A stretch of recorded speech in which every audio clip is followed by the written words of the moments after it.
Best health packages up to 80% discount. Tirumala Diagnostics.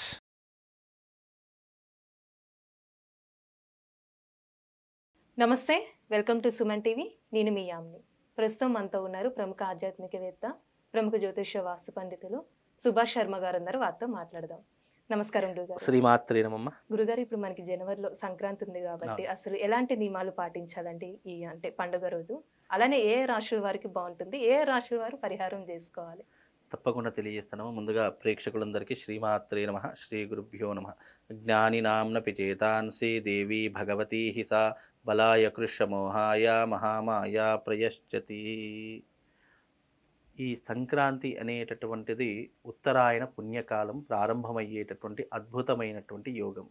అలాగే ఈ సంక్రాంతి అనేటటువంటిది ముఖ్యముగా 4 రాసుల వారికి మాత్రము శని ప్రభావం అనేటటువంటిది విపరీతంగా వచ్చే అవకాశం ఉంటుంది. అంటే దాని యొక్క ప్రభావము చేత వీళ్ళకు కొన్ని రకములైనటువంటి కష్టములు, నష్టములు, బాధలు, దుఃఖములు అనేటటువంటి ఏర్పడే అవకాశం ఉంటుంది.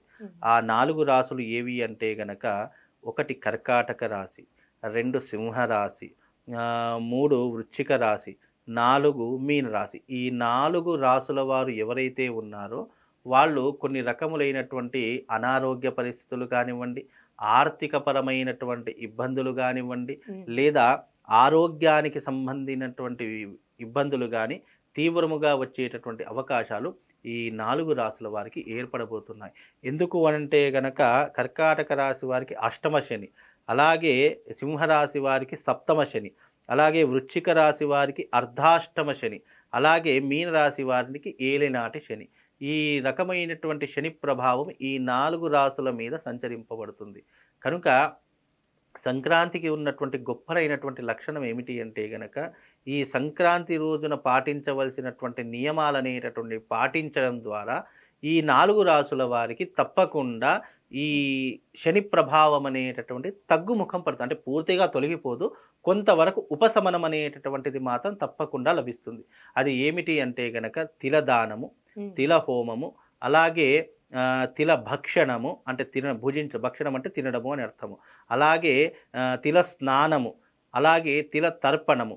ఇవి చేయడం ద్వారా శని యొక్క ప్రభావం పూర్తిగా తొలగిపోతుంది అని ధర్మమునందు అంటే ధర్మసింధువులో చెప్పారంటే శని యొక్క భగవానుడి యొక్క అనుగ్రహాన్ని పొందాలన్నా, దాని కష్టము నుండి మనం బయటపడాలనుకున్నా ఏ విధమైనటువంటి ఉపశమనం ఆచరించాలి అంటే సంక్రాంతి రోజు. అందుకే సంక్రాంతి వచ్చింది అంటే నువ్వుల పదార్థాలు విపరీతంగా పెడుతూ ఉంటారు. నువ్వులతో చేసినటువంటి లడ్డూలు పెడుతూ ఉంటారు. ఎవ్వరికి మనం ఇచ్చినా కూడా నువ్వులు ఇస్తూ ఉంటాం. నువ్వులు కానీ, బెల్లం కానీ, నువ్వులు కానీ, చక్కెర కానీ ఇలాంటివి ఇస్తూ ఉంటాం. అంటే అర్థం ఏంటి? మకర సంక్రాంతి అంటే శనీశ్వరుడు మకర రాశికి అధిపతి. శని ఎవరి కొడుకు అంటే సూర్య భగవానుని యొక్క కొడుకు. అయితే ఈ సూర్య భగవానుడి యొక్క కొడుకుకి సూర్యుడు అద్భుతమైనటువంటి వరం ఇచ్చాడు. ఆ వర ప్రభావము చేతనే ఎప్పుడైతే సూర్యుడు మకర రాశిలోకి అడుగు పెడతాడో ఆ సమయంలో సూర్యుడి యొక్క తేజస్సు అనేటటువంటిది ఉత్పన్నమవుతూ ఉంటుంది, అంటే పెరుగుకుంటూ పోతూ ఉంటుంది. అందుకే ఈ యొక్క సంక్రాంతి అయిందంటే చలి కాస్త తగ్గుకుంటూ వస్తుంది, శివరాత్రికి శివ అనుకుంటూ వెళ్ళిపోతుంది అని మన పెద్దలు చెప్తూ ఉంటారు. అంటే దానికి అర్థం ఏంటి? సూర్యుడి యొక్క తేజస్సు ఏదైతే ఉంటుందో అది ఉత్పన్నమయ్యి శనీశ్వరుడి యొక్క తేజస్సు అనేటటువంటిది క్షీణించబడుతుంది అని అర్థము. అంటే శని భగవాను ఇచ్చేటటువంటి ఏవైతే వ్యతిరేకతలు ఉన్నాయో అవి కొద్ది వరకు తగ్గుముఖం పడతాయి. అందుకే సూర్యుడు ఆరోగ్యకారకుడయ్యాడు, అతని కొడుకు ప్రాణకారకుడయ్యాడు. అంటే ఆరోగ్యాన్ని ప్రసాదించేటటువంటి వాడు తండ్రి అయితే ప్రాణాన్ని హరించేటటువంటి వాడు, కష్టాన్ని కలిగించేటటువంటి వాడు కొడుకు అయ్యాడు. అందుకే ఎప్పుడైతే ఈ యొక్క మకర సంక్రాంతి రోజున ఈ యొక్క విధానాన్ని మనం చేసుకుంటామో 5 రకాల విధానాలు, మళ్ళీ ఒకసారి చెప్తా, 5 రకాల విధానాలు మీరు రాసి పెట్టుకోండి. ఎప్పుడైనా సరే ఏ సంక్రాంతి కానీ, ఈ సంక్రాంతి అనే కాదు, ఏ సంక్రాంతి అయినా సరే ఇది జీవితాంతం ఉపయోగపడుతుంది. మనం సంక్రాంతి రోజు ఆచరించవలసినటువంటి నియమాలు: తిల భోజనము అంటే తిల భక్షణము, అంటే నువ్వులతో చేసిన పదార్థాలు తినడము, తిల స్నానము అంటే నువ్వులు వేసుకొని నీటిలో స్నానం ఆచరించడము, అలాగే తిల హోమము అంటే కేవలం నువ్వులతో చేసేటటువంటి హోమము మాత్రమే, అలాగే ఈ యొక్క తిల దానము చేయడం ద్వారా కూడా పుణ్యము కలుగుతుంది, అలాగే ఈ యొక్క తిల తర్పణము ఈ 5 అనేటటువంటివి మనిషి జీవితాన్ని ఉన్నతమైనటువంటి స్థితిలోకి వెళతాయి. ఆ తిలతర్పణంలో మళ్ళీ 2 రకాల తర్పణాలు ఉంటాయి. అవి దేవతా తర్పణానికి తెల్ల నువ్వులు వాడాలి, పితృతర్పణానికి నల్ల నువ్వులు వాడాలి. అలాగే మనం స్నానం చేసేటటువంటి వాటిలో కూడా నల్ల నువ్వులే వేసుకోవాలి, తెల్ల నువ్వులు వాడకూడదు. నల్ల నువ్వులు వేసుకొని స్నానం చేయాలి. అలా చేస్తే శనీశ్వరుడి యొక్క అనుగ్రహంను మనం సంపూర్ణంగా దొరుకుతుంది. దాని నుంచి వచ్చేటటువంటి నెగిటివ్ ఎనర్జీ ఏదైతే ఉంటుందో అది రాకుండా సూర్యుడు మనకు ఒక రక్షణ కవచంలా కాపాడుతూ ఉంటాడు.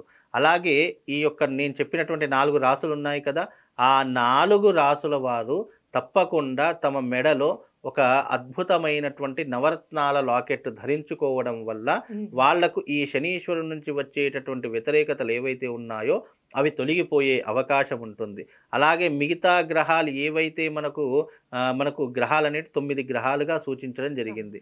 మిగతా 8 గ్రహాలు సంపూర్ణమైనటువంటి అనుగ్రహాన్ని పొందడానికి నవగ్రహాల యొక్క లాకెట్ని ధరించడం ద్వారా, నవరత్నాల యొక్క లాకెట్ ధరించడం ద్వారా వాళ్ళకు ఉన్నటువంటి దోషములు తొలగిపోయి ఈ సంక్రాంతి నుండి ఈ 4 రాసుల వారికి అద్భుతమైనటువంటి అవకాశాలు, రాజయోగం కూడా పట్టే అవకాశం మనం ధరించినటువంటి లాకెట్ ద్వారా కలుగుతుందమ్మా. అంటే మీరు చెప్పిన రాశుల వారే ధరించాలండి నవరత్నాలు, లేకపోతే అందరూ వేసుకోవచ్చా? కేవలం ఈ 4 రాసుల వారికే వేసుకుంటే గనక దాని యొక్క ప్రభావం అనేటటువంటి తగ్గుముఖం పడుతుంది.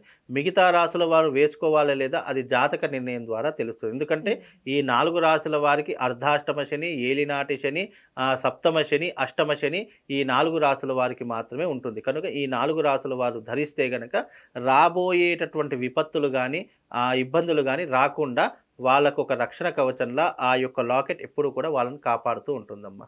చాలా చక్కగా తెలియజేశారు గురుగారు, ధన్యవాదాలు. శ్రీమాత్రే.